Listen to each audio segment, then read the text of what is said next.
Confused हैं कि कब लगता है लेफ्ट या राइट हैंड रूल। चलिए आज मोटर का सीक्रेट क्लियर करते हैं। नमस्ते। अच्छा, एक बात बताइए, फिजिक्स के वो दो नियम याद हैं, फ्लेमिंग के लेफ्ट और राइट हैंड रूल्स? हमेशा कंफ्यूजन रहता है ना कि कौन सा कब इस्तेमाल करना है। चलिए आज इस कंफ्यूजन को हमेशा के लिए खत्म करते हैं और जानते हैं कैसे? एक बहुत ही सिंपल रोजमर्रा की चीज से। और वो चीज है एक पंखा। हाँ, बस एक पंखा। यही वो पंखा है जिसने एक स्टूडेंट की सबसे बड़ी मुश्किल को चुटकियों में हल कर दिया। तो कहानी है आरव की। आरव जो कि 10वीं क्लास में है और एक ऐसी प्रॉब्लम से जूझ रहा है जो शायद हम में से कई लोगों ने फेस की होगी। तो आरव की सिचुएशन कुछ ऐसी थी कि उसका फिजिक्स का टेस्ट बस आने ही वाला था और वो बेचारा फ्लेमिंग के लेफ्ट हैंड और राइट हैंड रूल में ऐसा फंसा था कि बस पूछो मत। कभी लेफ्ट हैंड घुमा रहा है, कभी राइट, और कन्फ्यूजन बढ़ता ही जा रहा था। तो हुआ ये कि उसकी बहन ने उसकी मदद की। चलिए हम भी जरा गहराई में जाते हैं और सबसे पहले उस बेसिक कॉन्सेप्ट को समझते हैं जो उसकी बहन ने उसे समझाया। ये कॉन्सेप्ट पता है, बहुत ही सिंपल है। बस इतना समझिए कि जब भी किसी तार में से बिजली यानी इलेक्ट्रिक करंट दौड़ता है ना, तो वो अपने चारों ओर एक तरह का, कह लीजिए, एक इनविजिबल फील्ड बना लेता है, एक अदृश्य घेरा। बस इसी घेरे को हम मैग्नेटिक फील्ड कहते हैं।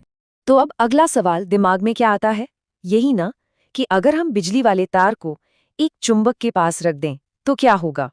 और इसका जवाब बड़ा मजेदार है। उस तार पर एक फोर्स लगता है, एक धक्का, और वो तार हिलने लगता है ना कमाल?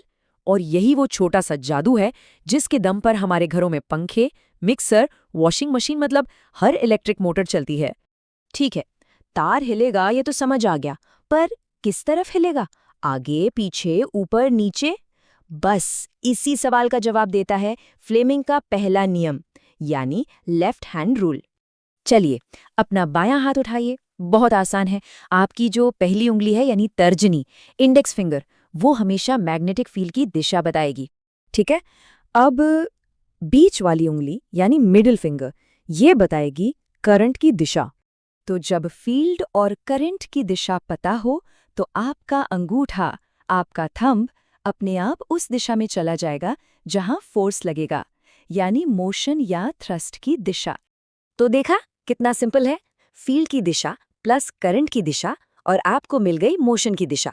बस यही है एक इलेक्ट्रिक मोटर का सीक्रेट। तो असल में एक मोटर के अंदर क्या होता है? बहुत सिंपल। स्टेप 1, करंट एक कॉइल के अंदर जाता है। स्टेप 2, वहां पहले से ही एक मैग्नेट रखा होता है, तो मैग्नेटिक फील्ड भी है।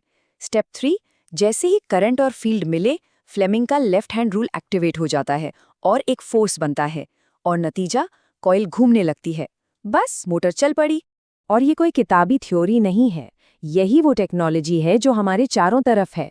छत पर घूमता पंखा, किचन में मिक्सर, वॉशिंग मशीन, बच्चों के इलेक्ट्रिक खिलौने, सब इसी लेफ्ट हैंड रूल पर चल रहे हैं। ओके, तो लेफ्ट हैंड का काम तो समझ आ गया, वो मोटर चलाता है। तो फिर इस राइट हैंड रूल की क्या जरूरत पड़ गई? ये क्या करता है? यही यही वो पॉइंट है जहां सारा कंफ्यूजन दूर होता है। ये दोनों नियम एक दूसरे के एकदम उल्टे हैं। आइए इसे ऐसे समझते हैं। लेफ्ट हैंड रूल है मोटर के लिए, मतलब हम बिजली देते हैं और हमें मोशन मिलता है। वहीं राइट हैंड रूल है जनरेटर के लिए, इसमें हम मोशन देते हैं और हमें बिजली मिलती है। बस इतनी सी बात है। तो अब राइट हैंड को देखिए, यहाँ कहानी उल्टी है। अंगूठा यानी मोशन हम देते हैं, मतलब हम तार को घुमाते हैं। तर्जनी उंगली यानी मैग्नेटिक फील्ड पहले से मौजूद है। तो नतीजा क्या होता है? बीच वाली उंगली की दिशा में करंट पैदा हो जाता है, मतलब बिजली बन जाती है। इसी को कहते हैं इंड्यूस्ड करंट। तो जैसे ही आरव को ये फर्क समझ में आया, उसके लिए सब कुछ बदल गया। उसने फिर से अपने कमरे के पंखे की तरफ देखा और मुस्कुराया, और इस बार उसके दिमाग में बस एक ही बात आई। अच्छा, तो तुम भी फ्लेमिंग के रूल की वजह से ही घूम रहे हो। कहानी वहीं आ गई जहां से शुरू हुई थी, पर इस बार समझ के साथ।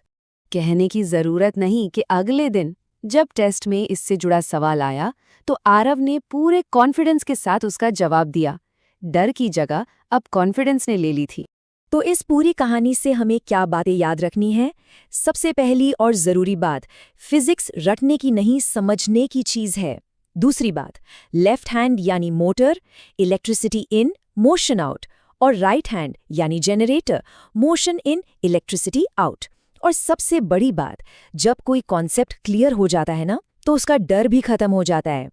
तो अब जब ये दोनों नियम इतने साफ हो गए हैं, तो जरा अपने आसपास नजर दौड़ाइए। अब और कौन-कौन सी ऐसी अदृश्य ताकतें हैं जो हमारी दुनिया को चला रही हैं और जिन्हें हम अब देख सकते हैं?